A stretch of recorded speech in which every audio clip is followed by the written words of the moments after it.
ठाकरेंचा सेवक तोच मुंबईचा नगरसेवक असं म्हणणाऱ्यांना इतकंच सांगायचंय की जो मुंबईचा सेवक आहे तोच मुंबईचा नगरसेवक होणार आहे।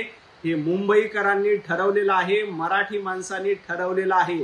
बाळासाहेब ठाकरे यांच्या सोबत फक्त ठाकरे ब्रँड होता, कारण ते हिंदू हृदय सम्राट होते।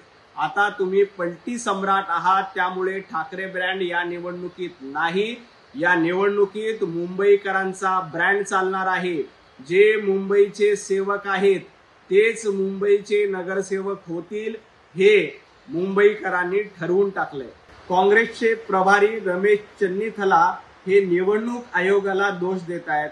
अहो चन्नीथलाजी, निवडणूक आयोगाला दोष देण्यापेक्षा राहुल गांधींचं काय चुकतं याचा विचार करा। राहुल गांधींच्या नेतृत्वात आजपर्यंत 95 निवडणुकीत तुमचा पराभव झाला। लवकरच राहुल गांधी यांची शतकवीर म्हणून घोषणा होणार आहे। 100 निवडणुका देखील राहुल गांधींच्या नेतृत्वात परास्त होतील। त्यामुळे काँग्रेसनं आधी आत्मचिंतन करावं की आपला पराभव का होतो आणि मग निवडणूक आयोगाला दोष द्यावा। महाराष्ट्रात देखील तुम्ही मतदारांचा अपमान केला होता, त्यामुळे महाराष्ट्रातल्या जनतेनं काँग्रेसला घरी बसवलं।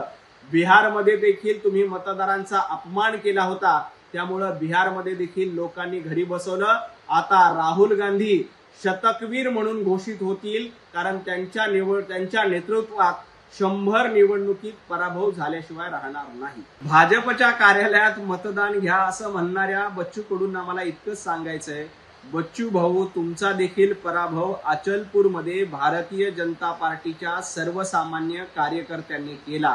कारण भारतीय जनता पार्टीचे कार्यकर्ते लोकांमध्ये असतात।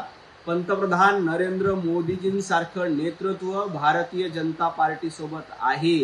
बच्चू भाऊ, जरा आपला पराभव का झाला याचं आत्मपरीक्षण करा आणि मग निवडणूक आयोग किंवा भारतीय जनता पार्टीला दोष द्या, एवढंच मला सांगायचं। बिहार विधानसभेच्या निवडणुकीत विजयाचे ढोल आणि नगारे वाजले आणि त्याच्या कांठळ्या मुंबईत बसलेल्या काही लोकांना बसल्या आहेत।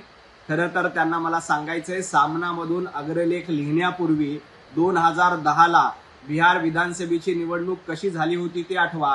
केंद्रात काँग्रेसचं सरकार होतं, त्यावेळेला एनडीएला 206 जागा मिळाल्या होत्या आणि विरोधक फक्त 33 जागांवर गुंडाळले गेलेले होते। संजय राऊत, तेव्हा निवडणूक आयोग तुम्हाला द्रोही वाटला नाही, तेव्हा केंद्र सरकार दोषी वाटलं नाही, आणि आता लोकांनी जंगलराजला लाकारून मंगलराजला निवडून दिल्यानंतर तुमच्या पोटात दुखतंय, तुमच्या कांठळ्या बसल्यात।